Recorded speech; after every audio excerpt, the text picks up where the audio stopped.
Morning, everybody. Good to see you all. Happy Monday.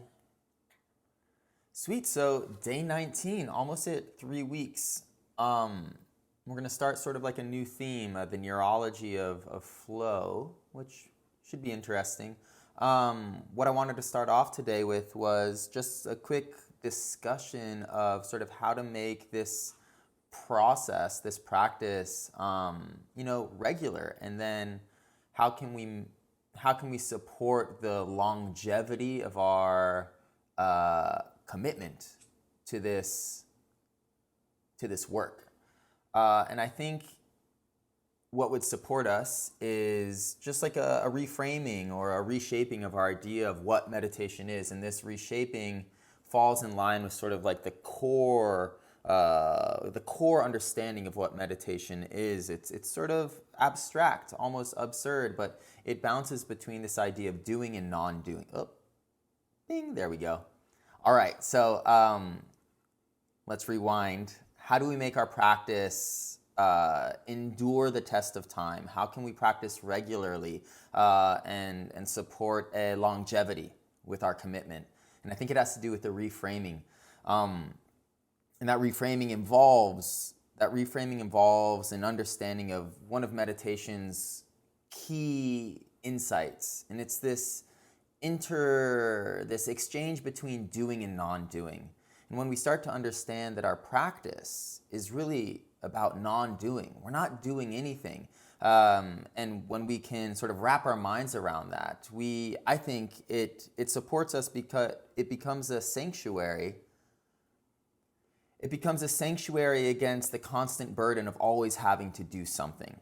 And so I think when we add meditation to the endless list of to-dos that sort of bloat out our days, it just becomes another burden. Oh, I gotta wake up, I gotta do this, I have to do that, and now I have to meditate. I have to do this other thing. But when we grasp that our meditation is the absence of any striving, it becomes again this counterbalance. I have to do this, I have to do that, but before I get into all of my ambition, all of my duty, all of my responsibility, let me just take a second and do nothing.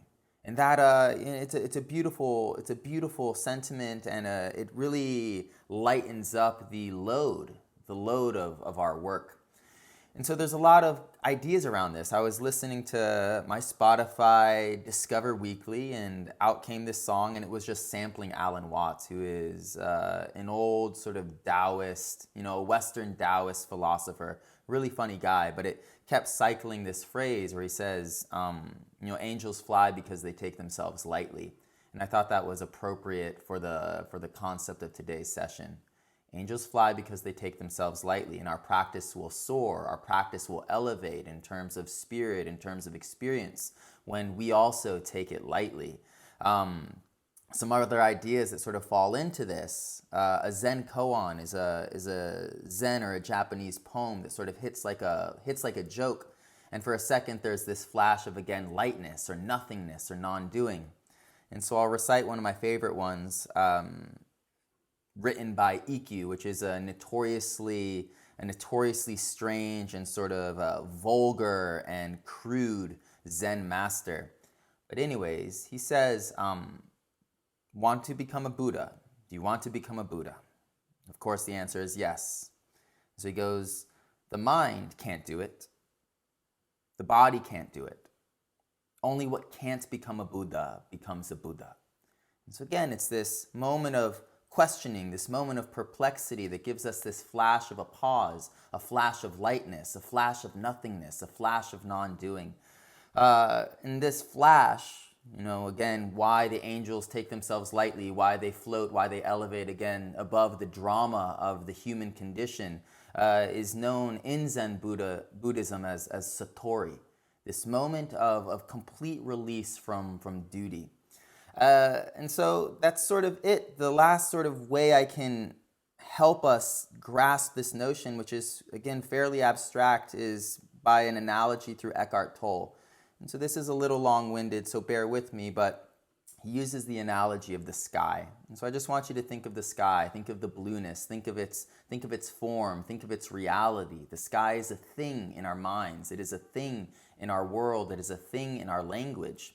But if we take the time, if we had the opportunity and we rose up into the sky, as Ekhart Tolle describes, you would never find the sky. You would keep elevating. You would be immersed in the clouds, yes, but not the sky. And all of a sudden, you would find yourself above the atmosphere and in space. And you would never actually see that sort of blue shimmering wall that we know of as sky. And so the experience of meditation and the touch of awareness is similar to that phenomenon, where there is a sky from a distance, there is a sky from a certain perspective, but when you try to reach it, when you try to exist purely within it in an almost physical way, it always seems to evade us. It disappears as we come closer. And so if we meditate and reach for the thing, the non-doing, the experience, the Satori, the lightness of the angels that makes them fly, we will always come out empty-handed. But when we understand finally that what we are looking for is nothingness, it is a vapor of experience, the whole process, I think, falls in line. And we realize that we can just sort of lean back and let the world take care of ourselves. That we essentially become that sky, that our ambition becomes that sky, that our striving becomes that sky in life and the striving that exists in our practice. And that's sort of it. And when we can really and firmly touch that nothingness, that non-doing, our work here stops being work. It becomes the joy that Thich Nhat Hanh expresses adamantly. So let's think about that. How do we approach that practically? How do we touch non-doing in our session today? Gently think about it from time to time. Add that to the myriad of experiences that are arising spontaneously within your practice. When you feel a bit of impatience, when you find yourself thinking about what you have to do, or find yourself really working in your practice, the sky, whatever metaphor works, the lightness of the angel's personality, or this concept of the only thing that can become a Buddha is a non-Buddha. Nothing can become a Buddha. And that thing is the Buddha. So let's think about that. We're just sitting down, simply said. And we have to understand that is deeply valuable and deeply beautiful. Alrighty, here we go. Comfortable seated position. Nice tall spine. Eyes closed.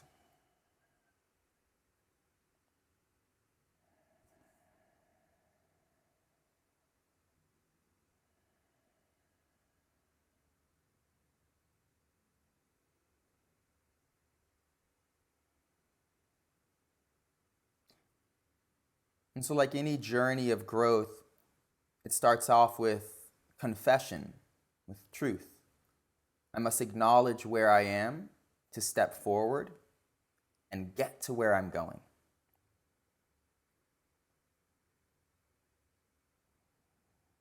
And so every moment is a journey at its core. Every breath is a journey at its core, taking us from a point A to a point B.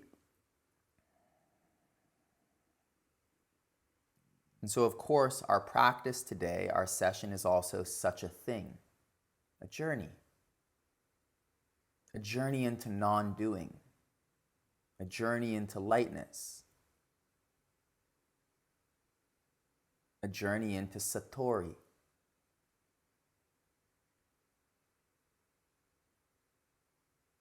But before we can make this journey into non-doing, we have to acknowledge where we are, and that we still have, more than likely, expectations. I sit here in this way, which takes effort. I'm managing my mind in this way, which takes effort. Therefore, we instinctually expect a consequence, a something.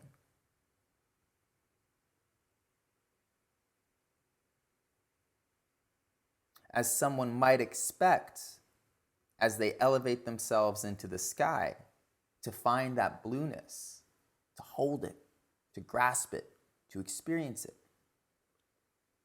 But this isn't how it works. This is about a dissolve, a letting go.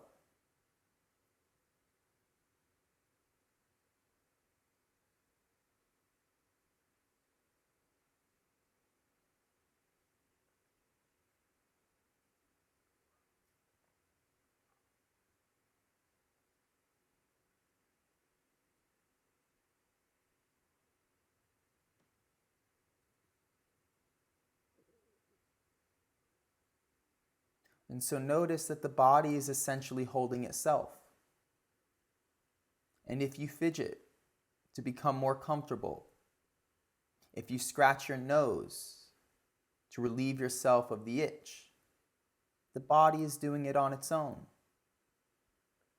The mind comes to that consensus on its own. If you fall into focus or stay dancing in observation, doesn't it just happen on its own? Everything is managing its own journey.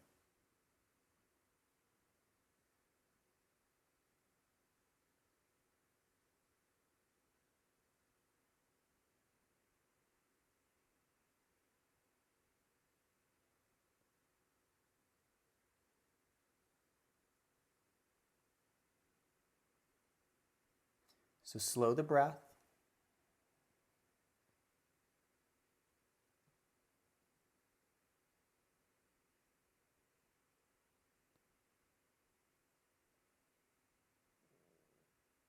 Feel your body sitting.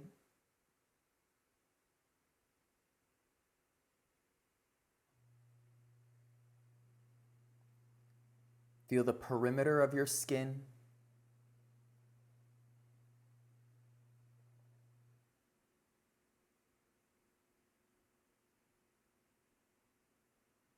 Listen to your morning.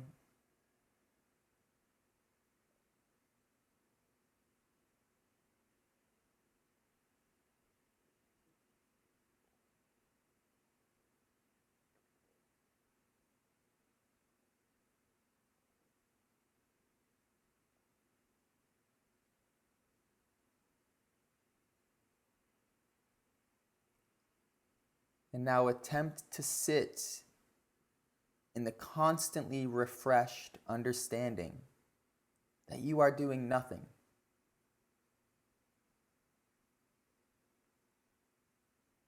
But you are doing nothing in the middle of everything.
wisdom of the mad sage Ikkyu.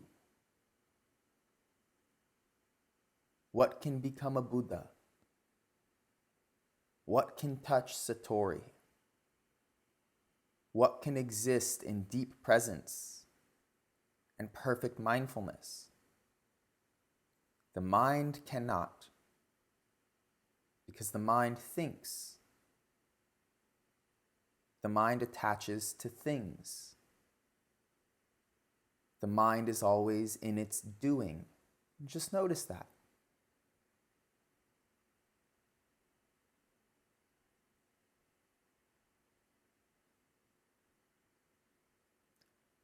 Oddly, the mind cannot be mindful.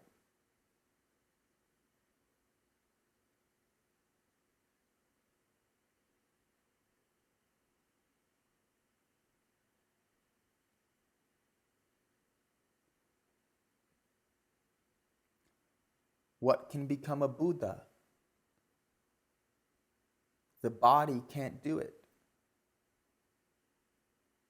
because the body is always doing, always existing, always breathing, metabolizing, aging, healing, feeling, hearing, smelling, tasting. And so notice the body in its striving.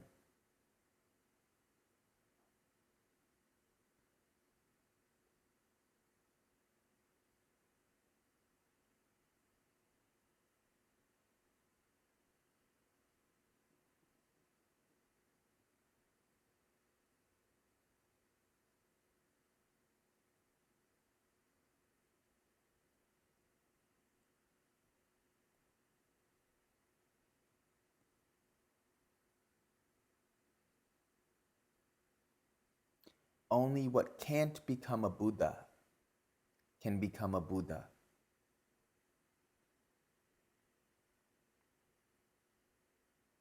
Only what is not, only what is empty, only what is non-reaching, non-grasping can touch this thing, this experience.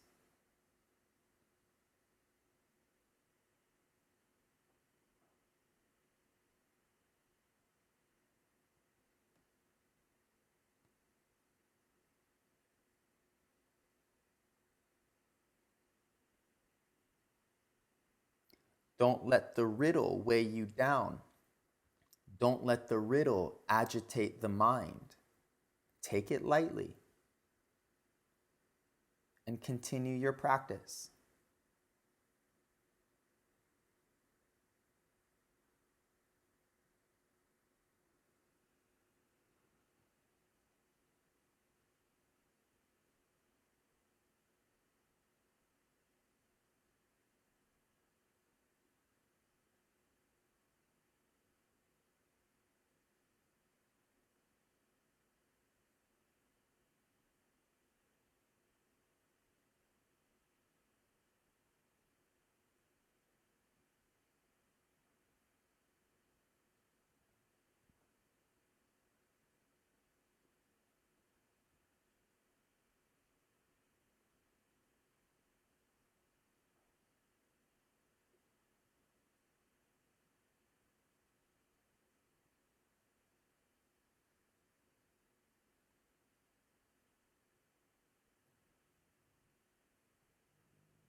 Slow the breath.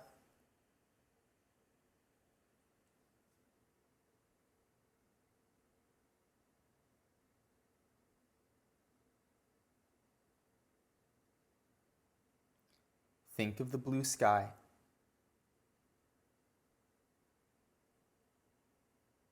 Feel how the sky is a thing.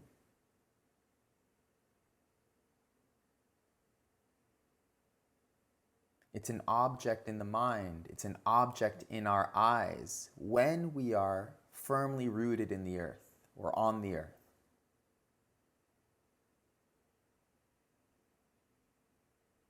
It's there every day.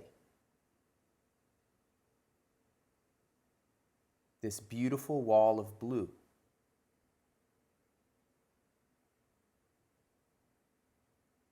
It's above you right now.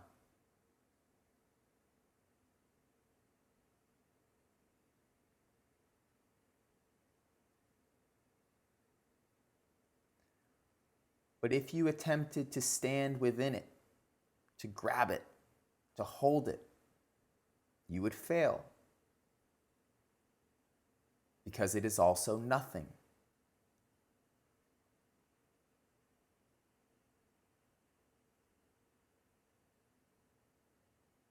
Nirvana is that nothingness. Satori is that nothingness. The myth of where meditation leads, which generates the expectations we have of this practice, is not real. And if you can understand that and accept that and continue to sit, then you will realize what this is about. Then this will become easy, and the achievement will be instantaneous.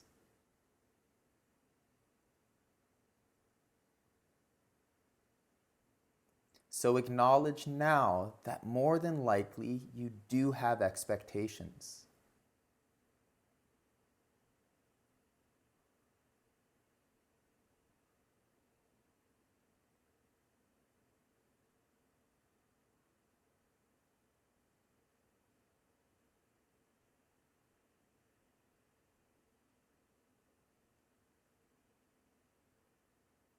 And now swallow the truth that those expectations will never come.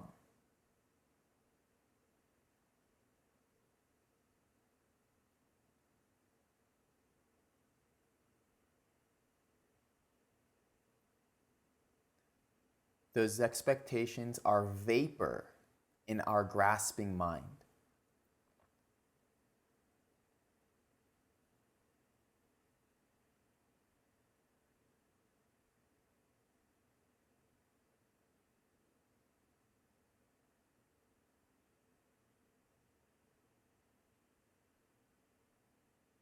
In that there is no great transformation,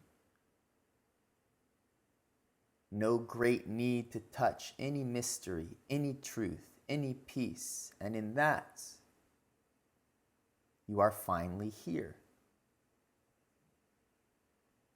Slow your breath. Enjoy non-striving.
Practically speaking, mindfulness is just the art of noticing.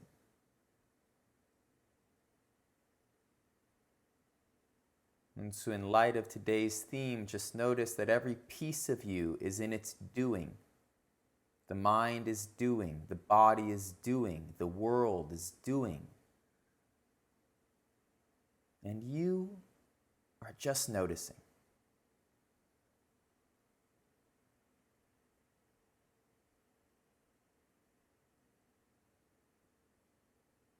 And this noticing will lead nowhere except for here. And that's exactly the point. 2 more breaths.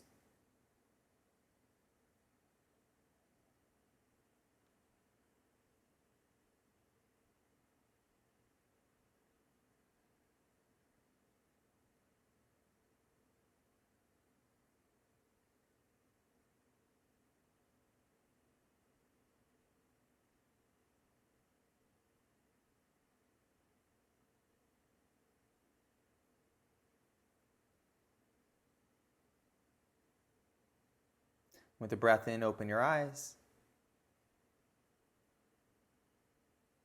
Okay. Good work, everyone. I hope that made sense. I hope it didn't make sense all at once. Something to ponder. But the day you get it, I've said this before, you will smirk. The practice is very, very easy. If you are still having difficulty, it is because you have expectations. And some of those expectations are real and will come. A general sense of peace, an ability to manage emotions and manage reactivity. But those deeper expectations of inexplicable transformation or insight, or the idea that you might stumble into a secret sort of relationship with the world, all of that, cast it aside. Consider this nirvana thing is not true. It is the sky. It's real when you read it in a book. It's real when you hear someone talk about it. But when you try to reach for it, when anyone tries to reach for it, it is nothing. Cool. Alrighty, y'all. You have a good one. Nice to see you. I'll see you tomorrow.